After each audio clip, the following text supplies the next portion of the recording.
It's Thursday, and these are my thoughts. I think there's a lot of confusion oftentimes in the American church when we read about what took place in the first church.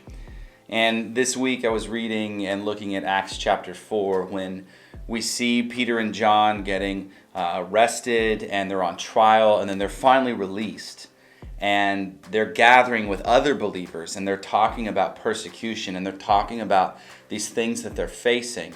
And when you read in Acts 4 about what their prayer is in verse 29, it's not to be delivered from those things. It's to have boldness in those things. The early church very rarely prayed for deliverance. They very often prayed that God would be present with them through the trial and through the hardship and through the fire that they were going through. And I think that as the American church, certainly we've confused that.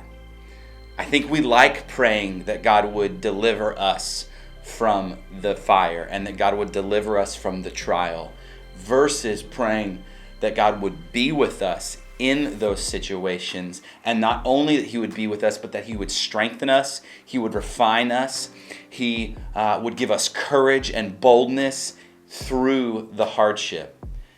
And so I don't know what you're facing today, but I think that as followers of Jesus, we should be looking to how the first church handled their persecution and their hardship.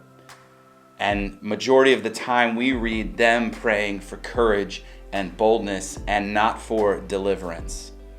And I believe that God can deliver you from whatever it is that you're going through.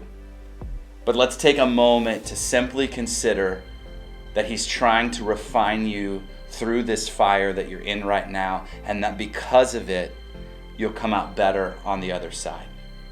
Have a great week.